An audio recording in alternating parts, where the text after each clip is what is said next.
एक दिन स्कूल से वापस आकर मैं अपने कपड़े बदलने लगी तो मैंने पहले तो अपनी कमीज उतारकर साइड में फेंक दी। मैंने बस फ्रॉक पहना हुआ था और मैं जाकर अलमारी से दूसरे कपड़े लेने लगी। तभी अचानक पीछे से आकर मेरे जीजा जी ने मुझे दबोच लिया। मैं गिड़गिड़ाती रही लेकिन वो नहीं माने और उन्होंने मेरे साथ जो किया उससे तो मेरी रूह कांप गई। मेरा नाम स्नेहा है। मेरी उम्र 19 साल है। मैं कक्षा 12वीं में पढ़ती हूँ। अभी 3 साल पहले ही मेरी बड़ी बहन की शादी हुई और वो अपने पति के साथ अपने ससुराल में मजे से रह रही है। मेरे जीजाजी की दिल्ली में साड़ियों की दुकान है। घर में हम 2 ही बहनें हैं। जीजाजी आज अपने व्यापार के सिलसिले में लखनऊ आए और 3 दिन जीजाजी हमारे यहाँ ही रुकने वाले थे। उन्हें देखकर बड़ी खुशी हुई। जीजाजी काफी हैंडसम और स्मार्ट थे। ये तो मैं तभी जान गई थी जब जीजाजी दीदी को पहली बार देखने आए थे। उनकी बातों से उन्होंने दीदी और मुझे हंसा हंसा कर लोटपोट कर दिया था। उनके आ जाने पर मैंने तय कर लिया था कि रात को उनसे ढेर सारी बातें करूंगी। खाना खाने के बाद मैंने जीजाजी का बिस्तर एक कमरे में लगा दिया था। खाना खाने के बाद मैं उनसे बातें करने के लिए उनके कमरे में आ गई।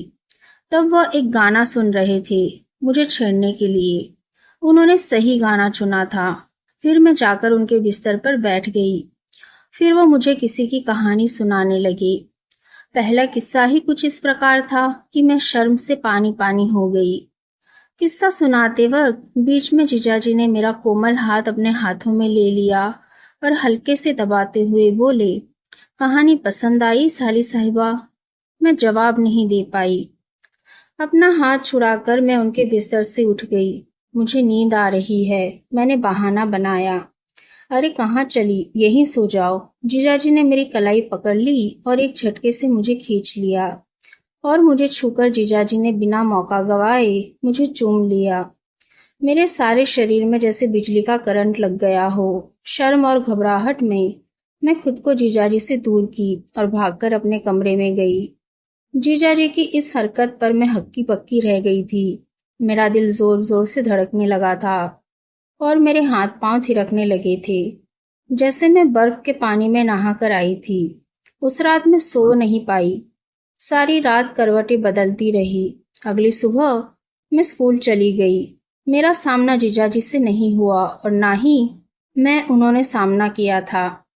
दोपहर को मैं स्कूल से लौटी तो माँ घर पर नहीं थी। मुझे याद आया आज 4 तारीख थी और 1 तारीख को पिताजी को तनख्वाह मिलती थी।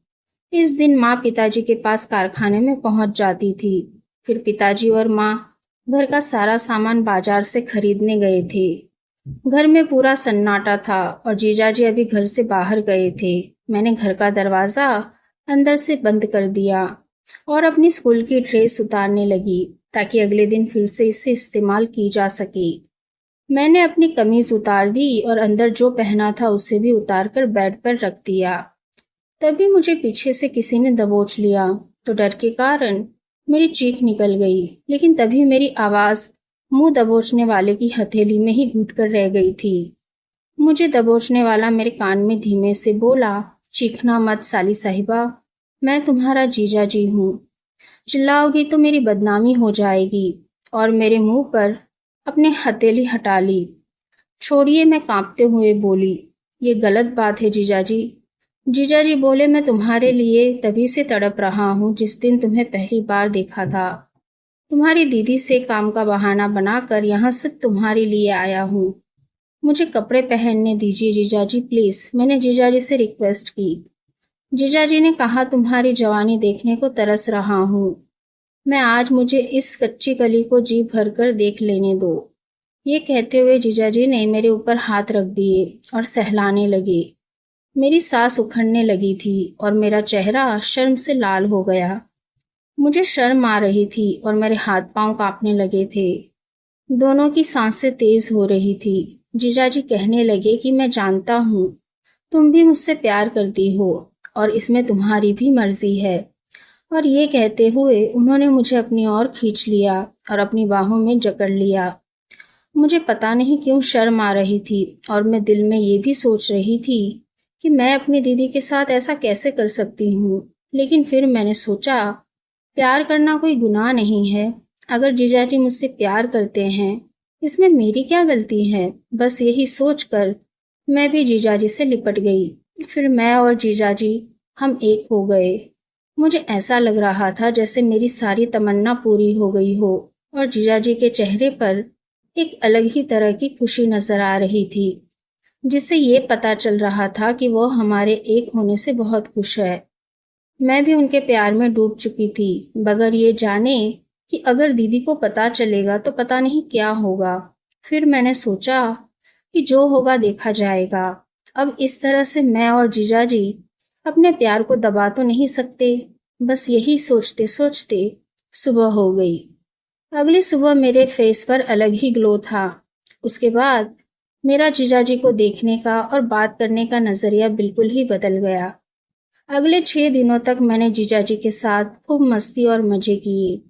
उसके बाद जब भी जीजाजी को मौका मिलता, वो बहाना बनाकर हमारे घर आ जाते और मेरे साथ हंसी मजाक करते, अपना वक्त बिताते। तो दोस्तों, कैसी लगी आपको ये कहानी? मुझे कमेंट करके ज़रूर बताइए।